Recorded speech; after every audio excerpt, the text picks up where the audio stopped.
दोस्तों, बहुत बहुत शुक्रिया। और मैं हाथ जोड़कर आपको और भी ज़्यादा शुक्रिया करना चाहता हूं, क्योंकि आपने मेरे चैनल को सब्सक्राइब किया। बहुत बहुत धन्यवाद। और भी उम्मीद ये भी रखता हूं कि मेरे नए दोस्त भी मेरे चैनल को सब्सक्राइब करें और मेरी वीडियो को देखें और लाइक भी करें, और साथ में बेल आइकॉन दबाना ना भूलें, क्योंकि अगर आप बेल आइकॉन दबाएंगे तो मेरी सारी कहानियाँ आप सबसे पहले देख पाएंगे और सुन पाएंगे। तो सुनिए, आज एक और नई कहानी मैं आपको सुना रहा हूँ, ध्यान से सुनिएगा। बहुत अच्छी कहानी है ये भी। पुराने जमाने में चंदन देश में राजा चंद्रपाल का शासन था। अचानक राजा चंद्रपाल की मृत्यु हो गई और उसके बाद उसका पुत्र सत्यपाल राज शासन पर बैठा। राज शासन पर बैठते ही उस देश की वास्तविक स्थिति से अच्छी तरह परिचित हो गया।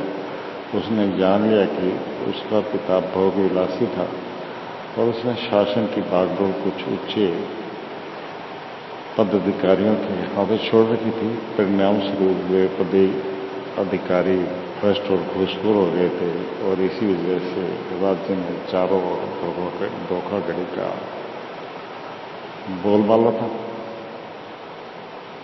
यदि देश की भीतरी स्थिति का यह हाल था तो बाहरी देशों के साथ भी चंदन देश के संबंध कोई अच्छे न थे। चंदन देश के पूर्व में उससे लगा एक भीलों का देश भी था। कई पीढ़ियों से वह देश चंदन देश का सामंत राज्य रहा था। सत्यपाल को अपने गुप्तचरों से खबर मिली कि भीलों का राजा जैसे स्वतंत्र होने की फिराक में है। पूर्व दिशा में ही भील देश से लगा मिहिरी देश था।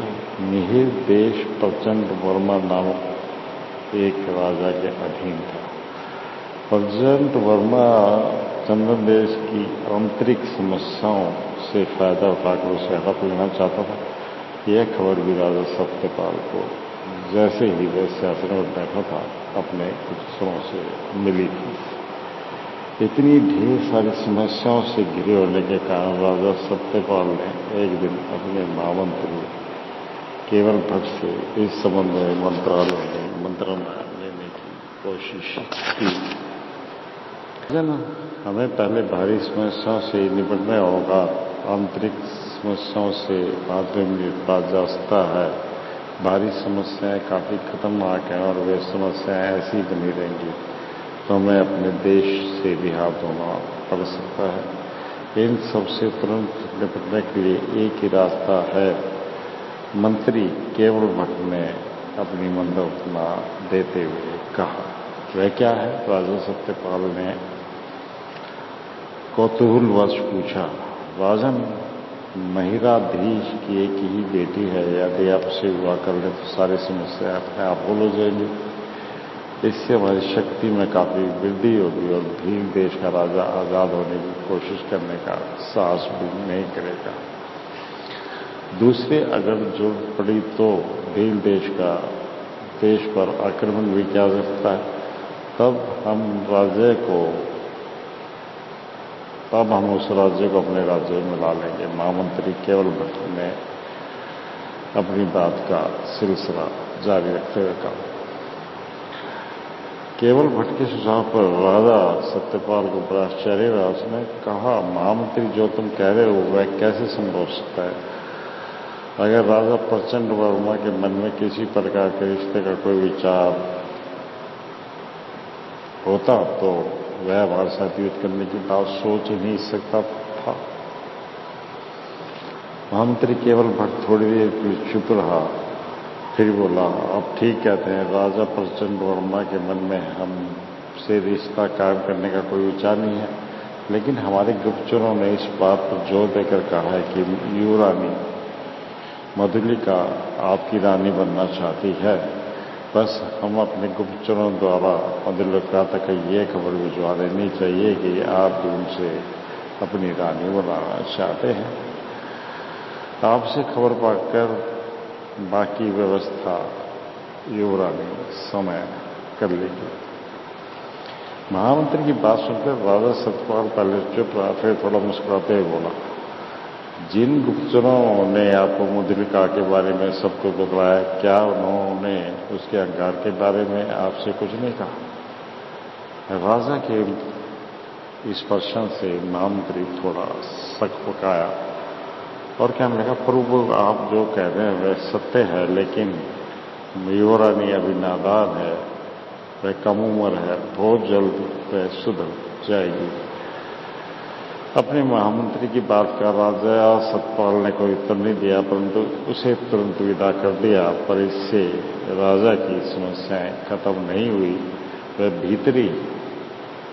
भीतर बहुत विचलित रहा और उसी विचलित अवस्था में कंचनगिरी की तलहटी में रहने वाले अपने गुरु के आश्रम की ओर अकेला ही निकल पड़ा। राजा उस आश्रम से कुछ ही दूरी पर था कि वहां झाड़ियों से चीता उछलकर बाहर आया और राजा सत्यपाल के घोड़े पर झपटा। चीते का घोड़े पर झपटना था कि घोड़ा बुरी तरह से भड़का और अंधाधुंध दौड़ने लगा। राजा ने बहुत कोशिश की, लेकिन घोड़ा काबू में ही नहीं आ रहा था, वह दौड़ ही जा रहा था। फिर एकाएक एक विचित्र सा शोर सुनाई दिया और घोड़ा शांत हो गया और थोड़ी देर बाद एक पेड़ के पास रुक गया। राजा ने उस स्वर को पहचानने की कोशिश की। वह एक भील युवक का स्वर था। भील लोग अपने भड़के हुए घोड़ों को ऐसी आवाज में काबू करते हैं, इसके अलावा वे घुड़सवारी में भी माहिर समझे जाते हैं। राजा सत्यपाल की अब समझ में आ गया कि वह भील देश में प्रवेश कर चुका है, पर अभी उसकी सरहद पर ही है। बहरहाल राजा ने चारों तरफ नजर उड़ाई और फिर आहिस्ता से अपने घोड़े से उतर पड़ा। तभी पेड़ों के पीछे से एक भील युवक मुस्कुराता हुआ राजा के सामने आ खड़ा हुआ। राजा सत्यपाल ने उसे गौर से देखा, फिर प्रश्न किया, क्या तुम ही ने अपने मुंह से वह विशेष ध्वनि की थी जिससे मेरा घोड़ा रुक गया? युवक ने स्वीकारात्मक ढंग से अपना सिर हिलाया, फिर बड़े गंभीर आय के साथ बोला, लगता है आप काफी थक गए हैं। आप थोड़ी देर के लिए विश्राम कर लीजिए, मैं भी चलता हूँ, कुछ ही देर में लौटूंगा। यह कहकर वह युवक पेड़ों के झुरमुट में अदृश्य हो गया। उस भील युवक के विलक्षण रूप और स्वर ने राजा सतपाल को काफी प्रभावित किया, लेकिन उसे कुछ संदेह भी हुआ। इसके बावजूद वह धीमे से मुस्कुरा और एक पेड़ के नीचे बैठ गया। थोड़ी देर बाद वह युवक कुछ फल लेकर लौटा। उसके पास चमड़े की एक थैली भी थी जिसमें वह पीने का पानी लेता आया था। फलों को उसने राजा के सामने रख दिया। उन्हें स्वीकार करते हुए राजा सत्यपाल बोला, मैं तुम्हें अपने यहाँ उचित पद भेजता हूँ। भील युवक ने प्रत्युत्तर में कहा, मैंने केवल अपना कर्तव्य पूर्ण किया है, मैंने कोई प्रतिफल नहीं चाहा। अब मैं चलता हूँ। और इन सबों के साथ वह युवक चलने को हुआ।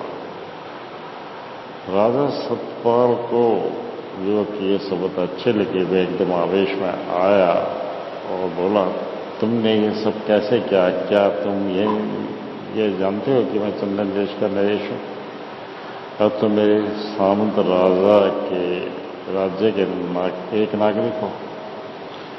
राजा का ये प्रश्न सुनकर वह युवक तुरंत रुका और पलट कर बोला, मैं ये अच्छी तरह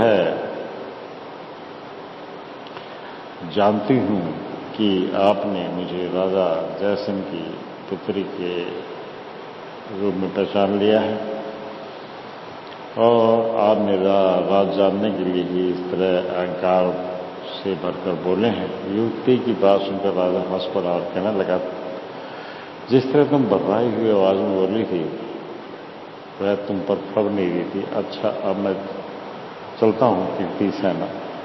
इस पर कीर्ति सेना बोली, जरा रुकिए, आप मेरे साथ चलिए। राजा सत्यपाल ने संकोच कीर्ति सेना के पीछे पीछे चल पड़ा। वे थोड़ी दूर ही गए थे कि राजा को एक काफी विशाल प्रतिमा दिखाई पड़ी जो धूप में चमचमा रही थी। कीर्ति सेना ने उसके सामने अपना सर नुआते हुए कहा, हम इस देवी को स्वयं शक्ति माता कहकर पुकारते हैं और हमारा विश्वास है कि आपकी कृपा से हमारी हर प्रकार की समस्या दूर हो जाती है। तब राजा सत्यपाल ने भी बड़ी श्रद्धा से उस देवी की प्रतिमा के सामने अपना सर नुआ दिया। फिर कीर्ति सेना से बोला, हम 2 महीने बाद इसी दिन यहाँ फिर मिलेंगे। और यह कहकर वह वहां से लौट गया। चंद्रपुर लौटकर राजा सत्यपाल ने देख दिया कि देश के सभी भ्रष्ट और घूसखोरों अधिकारियों को हिरासत में ले लिया जाए और उनकी समूची संपत्ति को भी जब्त करके राजकोष में जमा करा दिया जाए। अगले दिन से ही यह आदेश लागू हो गया। उसके साथ ही सैनिकों के वेतन बढ़ा दिए गए और राजा के नेतृत्व में सैनिक टुकड़े में बट गए। कुछ ही दिनों में देश की प्रगति की राह में रोड़ा अटकाने वाले देश के दुश्मनों को चुन कर जेल में ठूस दिया गया। इस तरह 2 महीने बीत गए। अपने वचन के अनुसार राजा सत्यपाल नियत दिन और नियत समय पर देव राज्य में प्रवेश करके समय शांति माता की प्रतिमा के पास पहुंचकर कीर्ति सेना की प्रतीक्षा करने लगा।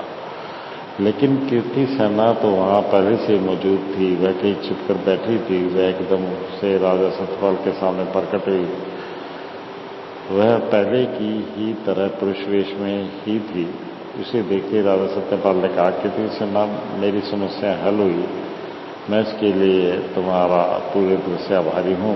तुम मेरे साथ चलकर महारानी का आसन ग्रहण करो और मुझे थोड़ा और प्रेम करो।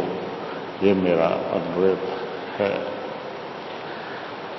कीर्ति सेना ने उत्तर में केवल अपना सर झुका लिया। वह लजा गई थी और उसका चेहरा लाल हो गया था। कुछ ही दिनों बाद कीर्ति सेना के मन की अवस्था का पता उसके पिता को भी चल गया। उसने अपने बड़े बेटे के हाथ राजा सत्यपाल के लिए अनेक उपहार भेजे और साथ ये भी प्रार्थना की कि वह उसकी बेटी कीर्ति सेना से विवाह कर ले। यह संदेश पाकर राजा सत्यपाल आनंद से भर गया। उसने तुरंत अपनी स्वीकृति दे दी और शीघ्र ही सत्यपाल और कीर्ति सेना विवाह सूत्र में बंध गए। कीर्ति सेना से विवाह हो जाने के बाद राजा सत्यपाल ने देव राज्य की सेना की सहायता से मेहर देश पर आक्रमण कर दिया और शीघ्र ही वहां के राजा प्रचंड वर्मा को पराजित भी कर दिया। राजा सत्यपाल से पराजित हो जाने के बाद राजा प्रचंड वर्मा ने उससे भेंट की और बोला, सत्यपाल, युद्ध में हारने या राज्य खोने का मुझे जरा भी रंग नहीं है, पर मेरी बेटी मधुलिका मेरे लिए चिंता का विषय है। वह कब से तुम्हारे प्रति आतुर थी। अब मेरी तुमसे यही प्रार्थना है कि तुम उसे अपनी छोटी रानी बना लो। उस पर तुम्हारा भारी उपकार होगा। राजा सत्यपाल ने राजा प्रचंड वर्मा का ये प्रस्ताव ठुकराया नहीं, उसे स्वीकार कर लिया। इस तरह राजा सत्यपाल और मधुलिका भी विवाह सूत्र में बंध गए और प्रचंड वर्मा राजा सत्यपाल का सामंत घोषित कर दिया गया। सत्यपाल अब कीर्ति सेना और मधुलिका के साथ सुख शांति से रहने लगा। उसने अब अपनी सभी समस्याओं पर काबू पा लिया था। वेताल ने कहानी समाप्त करके राजा विक्रम से पूछा, राजा सत्यपाल के पिता चंद्रपाल के भोग लिप्सा के कारण उसके देश की हालत बिगड़ती गई, लेकिन सत्यपाल ने अपनी लगन और कार्य दक्षता से उस हालत को सुधारा।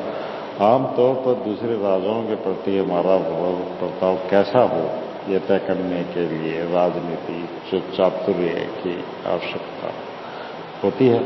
सत्यपाल में ऐसा चातुर्य नहीं था, बल्कि उसके स्वभाव में एक प्रकार की चंचलता थी। वह मधुलिका से विवाह करना चाहता था, लेकिन अपनी इच्छा व्यक्त करने से चुकचाता भाव था। कीर्ति सेना से भी उसने दूसरी तरह का व्यवहार किया। उससे विवाह कर लेने के बाद भी उसने मधुलिका से भी विवाह कर लिया। ये सब उसके स्वभाव की चंचलता का ही द्योतक है। सत्यपाल एक तरह से और उसका पिता दूसरी तरह से अपने देश के हित में नहीं दिखते। मैं इन संदेहों का समाधान चाहता हूँ। यदि आप इनका समाधान जानते हुए भी कुछ नहीं बोलेंगे तो आपका सर फट जाएगा। राजा विक्रम को आखिर बोलना ही पड़ा। राजा सत्यपाल ने राज सिंहासन पर बैठने को लेकर मधुलिका से विवाह करने तक जो कुछ भी किया ठीक ही किया। जब उसने अपने महामंत्री की सलाह न मानकर विदेशी खतरों से निपटने से पहले आंतरिक समस्याओं से निपटाने की ही ठानी, तो उससे स्पष्ट हो गया कि उसमें राजनीति चातुर्य की कमी बिल्कुल भी नहीं है।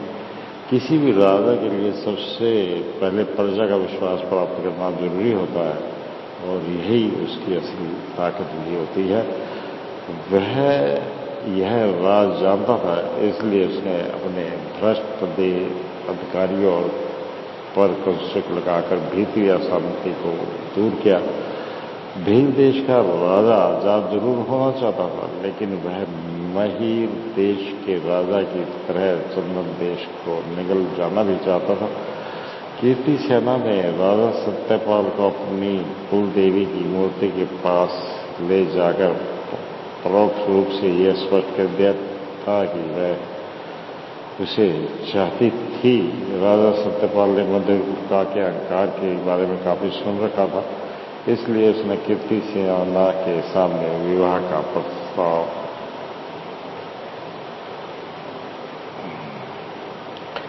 एक तरह से समय रखा। मधुलिका सत्यपाल को चाहती जरूर थी, लेकिन अहंकार बस अपनी उस भावना को दबाई हुई थी। जिसमें उसके पिता युद्ध की तैयारी कर रहा था, उस समय संभवतः मधुलिका के मन में यह भी विचार रहा होगा कि उसका पिता राजा सत्यपाल को युद्ध में हराकर उसके सामने पुरस्कार स्वरूप उसे पेश करेगा। लेकिन युद्ध में हार कर समय प्रचंड वर्मा ने राजा सत्यपाल से विशेष अनुरोध किया कि वह उसकी बेटी से विवाह कर ले, तो उसने वह प्रस्ताव ठुकराया नहीं। इससे उसका वर्चस्व बना रहा। इस सबसे यही पता चलता है कि राजा सत्यपाल राजनीतिक में सिद्धहस्त था, और वह यह अच्छी तरह जानता था कि प्रतिकूल परिस्थितियों को अनुकूल कैसे बनाया जाता है। वेताल को उत्तर देने से राजा विक्रम का मौन भंग हो चुका था, इसलिए वेताल लाश समेत वहां से अदृश्य हो गया और पहले की तरह उसी पेड़ की शाखा पर से जाल तकने लगा। तो दोस्तों, ये कहानी थोड़ी बड़ी जरूरी थी, लेकिन बहुत अच्छी है, सुनिएगा जरूर। और मैं आपसे एक बार फिर हाथ जोड़कर गुजारिश करता हूँ कि मेरे चैनल को प्लीज़ सब्सक्राइब कर दीजिए। आपका बहुत बहुत बहुत बहुत धन्यवाद होगा।